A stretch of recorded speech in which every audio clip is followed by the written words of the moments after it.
Hi, ನಾನು Sudeep from tech in Kannada. ಗಮನಿಸ್ತಾ ಇದ್ದರೆ ಇವತ್ತು ನನ್ನ ಮುಂದೆ ನೋಕಿಯಾ ಕಂಪನಿಯ ಒಂದು ಸ್ಮಾರ್ಟ್ ಫೋನ್ ಇರುವಂಥದ್ದು ನೋಕಿಯಾ C30 ಅಂತ. ಸೀರೀಸ್ನ ಫೋನ್ಗಳೆಲ್ಲ ಆಲ್ಮೋಸ್ಟ್ ಬಡ್ಜೆಟ್ ಸೆಗ್ಮೆಂಟಲ್ಲಿ ಬರ್ತವೆ, 10,000 ರೇಂಜಲ್ಲಿ ಬರುವಂಥ ಸ್ಮಾರ್ಟ್ ಫೋನ್ ಆಯಿತಾ. ಸೊ ಈ ಒಂದು ಫೋನನ್ನು ಇವರು 12,000 ರೂಪಾಯಿಗೆ ಲಾಂಚ್ ಮಾಡಿರುವಂಥದ್ದು ಮತ್ತು ಜಿಯೋ ಎಕ್ಸ್ಕ್ಲೂಸಿವ್ ಅಂತ ಲಾಂಚ್ ಮಾಡೋರು ಆಯಿತಾ. ಸೊ ನಿಮ್ಮ ಹತ್ರ ಜಿಯೋ ಸಿಮ್ ಇದ್ದರೆ ಜಿಯೋ ಯೂಸ್ ಮಾಡಬೇಕು ಅಂತೀರಾ ಅಂತಂದರೆ ನೀವು ಇದನ್ನು ಲಾಕ್ ಮಾಡಿಸ್ಕೊಂಬಿಟ್ಟು ಒಂದು 10% ಎಷ್ಟೋ ದುಡ್ಡನ್ನ ನಿಮಗೆ ರೀಫಂಡ್ ಅಂತ ಕೊಡ್ತಾರೆ ಅವರು ಜಿಯೋದವರು. ಸೊ ಆ ರೀತಿ ಬೇಕಾದ್ರೆ ಯೂಸ್ ಮಾಡ್ಬೋದು, ಅಥವಾ ಬೇಡ ಅಂತಂದರೆ ನಾರ್ಮಲ್ ಬೇರೆ ಸಿಮ್ಮನ್ನು ಹಾಕ್ಬೇಕಾದ್ರೆ ನೀವು ಯೂಸ್ ಮಾಡ್ಬೋದು ಆಯಿತಾ.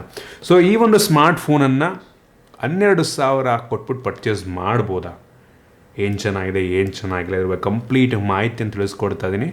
ಅನ್ಬಾಕ್ಸ್ ಮಾಡ್ತೀನಿ, ಫಸ್ಟ್ ಇಂಪ್ರೆಷನ್ ಕೊಡ್ತೀನಿ. ಅದಕ್ಕಿಂತ ಮುಂಚೆ ನಮ್ಮ tech in Kannada YouTube channel subscribe ಮಾಡ್ಕೊಂಡಿಲ್ಲ ಅಂದರೆ ಇಲ್ಲಿ ಸಬ್ಸ್ಕ್ರೈಬ್ ಮಾಡ್ಕೊಳ್ಳೋದು ಬೆಲ್ಲೈಕನ್ ಕೂಡ ಕ್ಲಿಕ್ ಮಾಡಬಹುದು. ಮೊದಲದಾಗಿ ಈ ಒಂದು ನೋಕಿಯಾ C30 ಫೋನನ್ನು ಅನ್ಬಾಕ್ಸ್ ಮಾಡಿ ಗಮನಿಸ್ತಾ ಇದ್ರೆ ಈ ಒಂದು ಫೋನ್ನ ಬಾಕ್ಸ್ ನಿಮ್ಗೆ ಈ ರೀತಿ ನೋಡಿ ಸಿಗ್ತಾರೆ. ಇದೊಂದು ಬಾಕ್ಸ್ನ ಮೇಲೆ 2 ವರ್ಷಗಳ ಸೆಕ್ಯೂರಿಟಿ ಅಪ್ಡೇಟ್ ಕೊಡ್ತಾರಂತೆ. ಸೂಪರ್ ವಿಷಯ. ಒಂದು ಬಾಕ್ಸನ್ನು ಓಪನ್ ಮಾಡಿದ ತಕ್ಷಣ ಇದರೊಳಗಡೆ ಡೈರೆಕ್ಟಾಗಿ ಒಂದು ಫೋನ್ ನಿಮಗೆ ನೋಡೋಕೆ ಸಿಗ್ತದೆ. ಫಸ್ಟ್ ಲುಕ್ಕಲ್ಲಿ heavy weight, solid build, craze ಆಗಿದೆ ಅಂತ ಅನ್ನಿಸ್ತಾ ಇದ್ರ ಬಗ್ಗೆ ಆಮೇಲೆ ಮಾತನಾಡ್ತೀನಿ.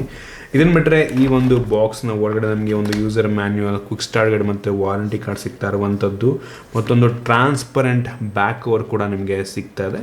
ಡೀಸೆಂಟ್ ಆಗಿದೆ ಕ್ವಾಲಿಟಿ. ನಂತರ 10 ವ್ಯಾಟ್ನ ಒಂದು ಚಾರ್ಜಿಂಗ್ ಅಡಾಪ್ಟರ್ನ ಕೂಡ ಬಾಕ್ಸ್ ಒಳಗೆ ಕೊಟ್ಟಿದ್ದಾರೆ. ಓಕೆ ಪ್ರೈಸ್ ರೇಂಜಿಗೆ. ಮತ್ತು ಮೈಕ್ರೋ USB ಡಾಟಾ ಕೇಬಲ್ 10ರಿಂದ 12,000 ಪ್ರೈಸ್ ರೇಂಜಲ್ಲಿ ಕೊಡ್ತಾ ಇದ್ದೀವಿ ಅಂತ ಅಂದರೆ ಮೈಕ್ರೋ USB ಕೇಬಲ್ನ ಕ್ವಾಲಿಟಿ ಕೂಡ ಕಿತ್ತೋಗಿರೋ ಥರ ಇದೆ, ಅಷ್ಟೊಂದು ಇಷ್ಟ ಆಗಲಿಲ್ಲ. ಬಾಕ್ಸ್ ಒಳಗೆ ಯಾವುದೇ ಸಿಮ್ ಎಜೆಕ್ಷನ್ ಪಿನ್ ಇಲ್ವಲ್ಲ ಅಂತ ಹುಡುಕ್ತಾ ಇದ್ದೆ, ಆಮೇಲೆ ಗೊತ್ತಾಯಿತು ಇದಕ್ಕೆ ಸಿಮ್ ಎಜೆಕ್ಷನ್ ಪಿನ್ನ ಅವಶ್ಯಕತೆ ಇಲ್ಲ. ಏನಕ್ಕೆ ಅಂದರೆ ಈ ಒಂದು ಫೋನ್ನ ಬ್ಯಾಕ್ ಕವರ್ನ ನಾವು ರಿಮೂವ್ ಮಾಡಬಹುದು. ರಿಮೂವ್ ಮಾಡಿ ಅದರ ಒಳಗಡೆ ಈ ಒಂದು SD ಕಾರ್ಡು, ಸಿಮ್ಗಳನ್ನು ಹಾಕಬಹುದು. ಬ್ಯಾಟ್ರಿ ಮಾತ್ರ ಒಳಗಡೆ ಸೀಲ್ ಆಗಿದೆ, ಸೊ ಬ್ಯಾಟ್ರಿ ರಿಮೂವ್ ಮಾಡೋದಕ್ಕಾಗಲ್ಲ, ನಾನ್ ರಿಮೂವಲ್ ಬ್ಯಾಟ್ರಿನೇ. ಸೊ ನೋಕಿಯಾದವ್ರು ಹಿಂಗೆ ಮಾಡ್ತಾಯಿರ್ತಾರೆ ಆಗಾಗ ಒಂದೊಂದು ಸಲ, ಈ ಜಿಯೋದವ್ರು ಮಾಡ್ತಾರಲ್ಲ ಹಾಗೆ. ಸೊ ಈ ಒಂದು ಫೋನ್ನ ಡಿಸೈನ್ ಮತ್ತು ಬಿಲ್ಡ್ ಕ್ವಾಲಿಟಿ ಬಗ್ಗೆ ಮಾತನಾಡ್ಬೇಕಂತಂದ್ರೆ ಆಗಲಿ ಹೇಳಿದ್ನಲ್ಲ, ಸಾಲಿಡ್ ಬಿಲ್ಡ್ ಆಯಿತಾ. ವೆಯ್ಟ್ ಎಷ್ಟಿದೆ ಅಂತ ಕೇಳಿದ್ರೆ ಪಕ್ಕ ಶಾಕ್ ಆಗ್ತೀರಾ. 237 ಗ್ರಾಮ್ ಇರುವಂಥದ್ದು. 237 ಗ್ರಾಮ್ ವೆಯ್ಟ್. ಏನಕ್ಕೆ ಅಂದರೆ ಬ್ಯಾಟ್ರಿ ತುಂಬ ದೊಡ್ಡದಿದೆ, 6000 mAh ಕೆಪಾಸಿಟಿ ಬ್ಯಾಟ್ರಿ. ಇದ್ರ ಬಗ್ಗೆ ಆಮೇಲೆ ಬರ್ತೀನಿ. ಮತ್ತು ತಿಕ್ನೆಸ್ ಇದೆ, ಅವರು ತಿಕ್ಕಾಗಿದೆ ಒಂದು ಲೆವೆಲ್ಗೆ. 9.9 mm ತಿಕ್ನೆಸ್, 10 mm ತಿಕ್ನೆಸ್ ಅಂತ ಬೇಕಾದ್ರೆ ಅನ್ಬೋದು ನೀವು ಆಯಿತಾ. ಬಟ್ ಸಾಲಿಡ್ ಆಗಿದೆ ಗುರು.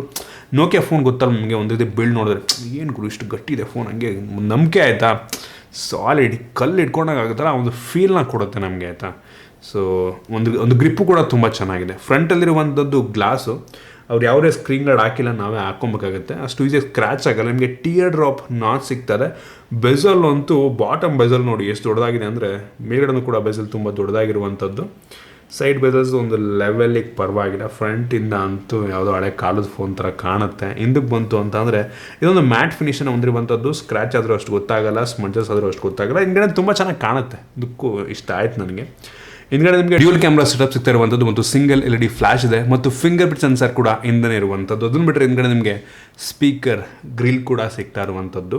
ಈ ಒಂದು ಫೋನಲ್ಲಿ ನಿಮಗೆ ಆಗಲೇ ನನಗೆ ಮೈಕ್ರೋ USB ಪೋರ್ಟ್ ಇದೆ, ಮತ್ತು ಹಿಂದ್ಗಡೆ ಅಂದರೆ ಈ ಒಂದು ಬ್ಯಾಕ್ ಕವರ್ನ ಓಪನ್ ಮಾಡಿದ್ರೆ ಒಳಗಡೆ ಡೆಡಿಕೇಟೆಡ್ SD ಕಾರ್ಡ್ ಸ್ಲಾಟ್ ಮತ್ತು ಡ್ಯೂಯಲ್ ಸಿಮ್ ಸ್ಲಾಟನ್ನು ಒಳಗಡೆ ಕೊಟ್ಟಿದ್ದಾರೆ, ಮತ್ತು 3.5 ಹೆಡ್ಫೋನ್ ಜಾಕ್ಸ್ ಇರುವಂಥದ್ದು.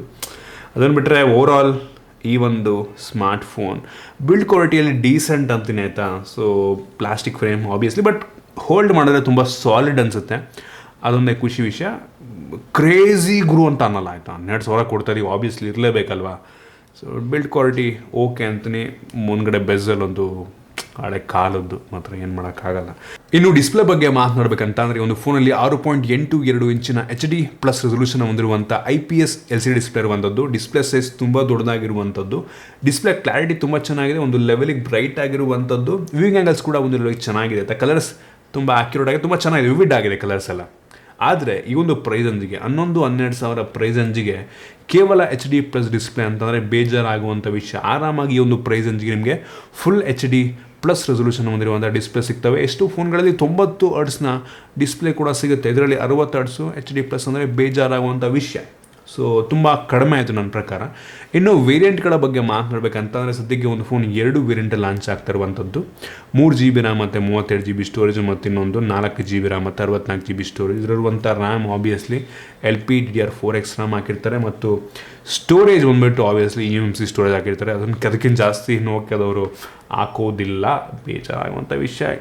ನಾನು ಕೆಲವೊಂದು ಫೋನ್ಗಳು ನನಗೆ ಅನ್ನಿಸ್ತಂಗೆ ಈ ಒಂದು ಪ್ರೈಸ್ನಲ್ಲೂ ಕೂಡ UFS ಸ್ಟೋರೇಜ್ ರೀಸೆಂಟ್ ಡೇಸಲ್ಲಿ ಬಂದಿದೆ. 12, 13, 14 ಸಾವಿರಕ್ಕೆಲ್ಲ UFS ಸ್ಟೋರೇಜನ್ನ ಕೊಡ್ತಾ ಇದ್ದಾರೆ. ಇವರು ಕೊಡ್ಬೋದಾಗಿತ್ತು, ನಾನು UFS 2.1 ಆದರೂ ಕೊಡ್ಬೋದಾಗಿತ್ತು ನಂಗೆ ಅನ್ನಿಸ್ತಂಗೆ 12,000 ಅಂತ ಅಂದರೆ. ಇನ್ನು ಪ್ರೋಸೆಸರ್ ಬಗ್ಗೆ ಮಾತಾಡ್ಬೇಕಂತಂದರೆ ಯೂನಿಸಾಕ್ ಪ್ರೋಸೆಸರ್ ಇರುವಂಥದ್ದು ಆಯಿತಾ. ಯೂನಿಸಾಕ್ SC9863A ಅಂತ 28 ನ್ಯಾನೋಮೀಟರ್ ಟೆಕ್ನಾಲಜಿಯೊಂದಿಗೆ ಬಿಲ್ಡ್ ಆಗಿರುವಂಥ ಪ್ರೋಸೆಸರ್ ಇದು.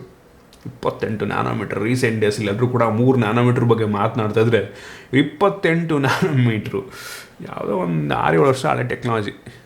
ಸೊ ಏನು ಮಾಡೋಕ್ಕಾಗಲ್ಲ. ಇದರಲ್ಲಿ ಆಗ್ತಾ ಕೋರ್ 8 ಕೋರ್ಗಳಿರುವಂಥದ್ದು ಖುಷಿ ವಿಷಯ, ಸ್ವಲ್ಪ ಖುಷಿ ಪಡಬೇಕು ಅದಕ್ಕೆ. ಸೊ ಕೋಟೆಕ್ಸ್ A55 ಟೋಟಲ್ 8 ಕೋರ್ ಇರುವಂಥದ್ದು, ಡಿಫ್ರೆಂಟ್ ಕ್ಲಾಕ್ ಸ್ಪೀಡ್ ಇರುವಂಥದ್ದು 1.6 ಮತ್ತು 1.2. ಸೊ ಇದರಲ್ಲಿ ನಾವು ಜಾಸ್ತಿ ಎಕ್ಸ್ಪೆಕ್ಟ್ ಮಾಡೋದಕ್ಕಾಗೋದೇ ಇಲ್ಲ, ತಲೆ ಕೆಡಿಸ್ಕೊಂಬೇಡಿ. ಗೇಮ್ ಆಡೋರ್ಗಂತೂ ಅಲ್ಲವೇ ಇಲ್ಲ. ಗೇಮ್ ನಾನು ಆಡ್ದಂಗೆ ಲ್ಯಾಗ್ ಅನಿಸುತ್ತೆ ನಿಮಗೆ. ಆಬ್ವಿಯಸ್ಲಿ ಗೇಮಿಂಗ್ ಅಂತೂ ಅಲ್ವೇ ಅಲ್ಲ, ಇದು ಒಂದು ಬೇಸಿಕ್ ಸ್ಮಾರ್ಟ್ಫೋನ್. ಆಗ್ತಾ ಕೋರಿದೆ.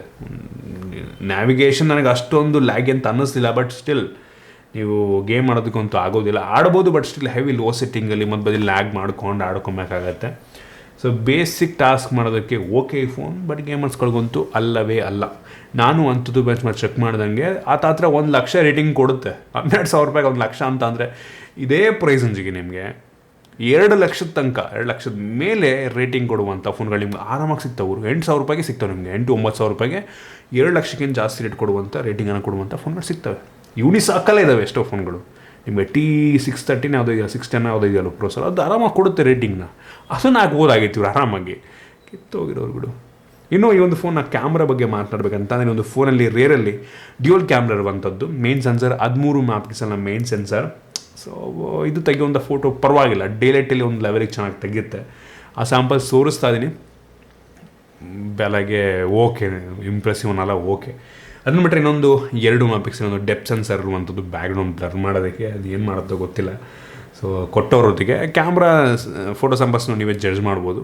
ಓಕೆ, ಅಷ್ಟೊಂದು ಇಂಪ್ರೆಸಿವ್ ಇಲ್ಲ. ಇನ್ನು ಫ್ರಂಟ್ ಕ್ಯಾಮ್ರಾಗೆ ಬಂತು ಅಂದರೆ 5 ಮೆಗಾಪಿಕ್ಸೆಲ್ನ ಫ್ರಂಟ್ ಕ್ಯಾಮ್ರದು ಕೂಡ ನನಗೆ ಅಷ್ಟೊಂದು ಇಂಪ್ರೆಸಿವ್ ಅಂತ ಅನ್ನಿಸ್ಲಿಲ್ಲ. ಒಂದು ಮಾಮೂಲಿ ಫೋಟೋ ತೆಗೆಯುತ್ತೆ ನನಗೆ. ಅಂದರೆ ತುಂಬ ಫೇಸೆಲ್ಲ ಒಂಥರ ವಾಶ್ ಆದಂಗೆ ಬರುತ್ತೆ ಆಯಿತಾ. ಸೊ ನೀವೇ ನೋಡ್ತಾ ಇದ್ರೆ ಅಷ್ಟೊಂದು ಇಂಪ್ರೆಸಿವ್ ಅಂತ ಅನ್ನಿಸ್ತಿಲ್ಲ ನನಗೆ. ಕ್ಯಾಮ್ರಾ ಓಕೆ ಅಂತೀನಿ. ನೀವು ಕ್ಯಾಮ್ರಾಗೋಸ್ಕರನೂ ಕೂಡ ಇದನ್ನು ಸಜೆಸ್ಟ್ ಮಾಡೋದಿಲ್ಲ. ವಿಡಿಯೋಗ್ರಫಿಗೆ ಫ್ರಂಟ್ ಮತ್ತು ಬ್ಯಾಕ್ ಎರಡೂ ಕೂಡ ಫುಲ್ HD ವಿಡಿಯೋ ರೆಕಾರ್ಡ್ ಮಾಡಬಲ್ಲ ಸಾಮರ್ಥ್ಯ ಇರುವಂಥದ್ದು. ಆ ಕ್ವಾಲಿಟಿ ಕೂಡ ಅಷ್ಟೇ ಬಿಡಿ. ಕ್ಯಾಮ್ರಾಗೋಸ್ಕರ ಅಲ್ವಾ ಇಲ್ಲ ಈ ಫೋನು. 12,000 ರೂಪಾಯಿಗೆ ಯಾವನಿಂಥ ಕ್ಯಾಮ್ರಾ ಕೊಡ್ತಾನೆ, ನೀವೇ ಯೋಚನೆ ಮಾಡಿ ನೋಡಿ.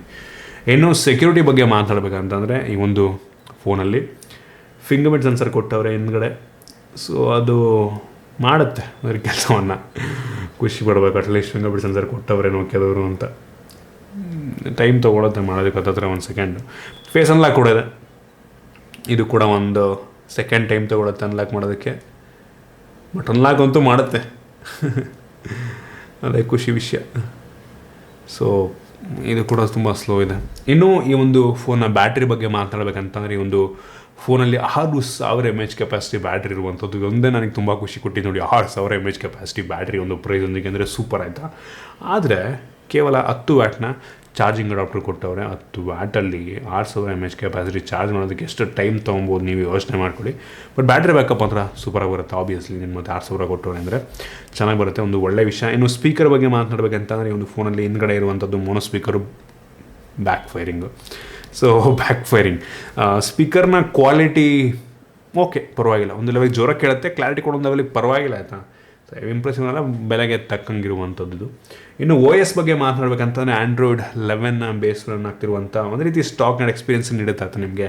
ಯಾವುದೇ ಅಷ್ಟೊಂದು ಬೇಡದಿರುವಂಥ ಅಪ್ಲಿಕೇಶನ್ ಇಲ್ಲ. ಕೆಲವೊಂದು ಇದ್ದಾವೆ, ಜೋಶು, ಟಿಕ್ಟಾಕು, ಮೋಜ್, ಅವು ಇವೆಲ್ಲ ಕೆಲವೊಂದು ಇದ್ದಾವೆ. ಅವನ್ನೆಲ್ಲ ಬೇಕಾದ್ರೆ ನೀವು ಅನ್ಇನ್ಸ್ಟಾಲ್ ಕೂಡ ಮಾಡ್ಕೊಬೋದು, ತೊಂದರೆ ಇಲ್ಲ. ಬಟ್ ಕ್ಲೀನ್ OS ಅಂತ ಅನ್ನಿಸ್ತು ನನಗೆ.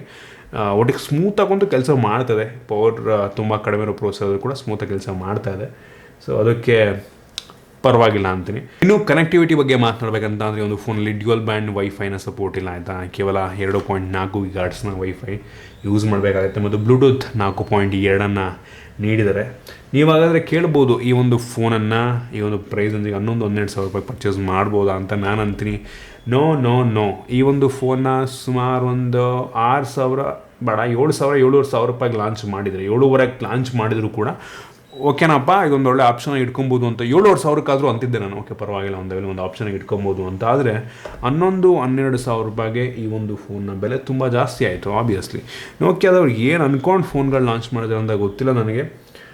ಬಿಲ್ಡ್ ಕ್ವಾಲಿಟಿ ಸಾಲಿಡ್ ಆಗಿದೆ, ಹೌದು ಒಪ್ಕೋತೀನಿ. ಆದರೂ ಕೂಡ ಅಷ್ಟೊಂದು ಬೆಲೆ ಕೊಟ್ಟು ತೊಗೊಳ್ಳೋವಂಥ ಅವಶ್ಯಕತೆ ಇಲ್ಲ. ಯಾಕೆಂದರೆ ಬೇರೆ ಫೋನ್ಗಳು ನಿಮ್ಗೆ ಇದಕ್ಕಿಂತ ಕಡಿಮೆಗೆ ಸಿಗ್ತವೆ, ಇದಕ್ಕಿಂತ ಒಳ್ಳೆ ಸ್ಪೆಸಿಫಿಕೇಷನ್ನು ಅಲ್ವಾ. ಸೊ ಇದಿಷ್ಟು ಈ ಒಂದು ಫೋನ್ನ ಬಗ್ಗೆ ನಾನು ಆನೆಸ್ಟ್ ಒಪಿನಿಯನ್. ನಿಮ್ಗೆ ಇದ್ರ ಬಗ್ಗೆ ಏನಿಸುತ್ತೆ ಕೆಳಗಡೆ ಕಾಮೆಂಟ್ ತಿಳಿಸ್ಬೋದು. ಇಷ್ಟ ಆಗ್ಬಿಟ್ಟು ಲೈಕ್ ಮಾಡಿ, ಶೇರ್ ಮಾಡಿ. ಈ ರೀತಿ ನಮ್ಮ ಬೇರೆ ವಿಡಿಯೋ ನಮ್ಮ tech in Kannada YouTube channel subscribe ಮಾಡ್ಕೊಂಡಿಲ್ಲ, ಸಬ್ಸ್ಕ್ರೈಬ್ ಮಾಡ್ಕೊಳ್ಳೋದು ಬೆಲ್ ಐಕನ್ ಕೂಡ ಕ್ಲಿಕ್ ಮಾಡ್ಬೋದು. ಸಿಗೋಣ ಮುಂದೆ ವಿಡಿಯೋದಲ್ಲಿ.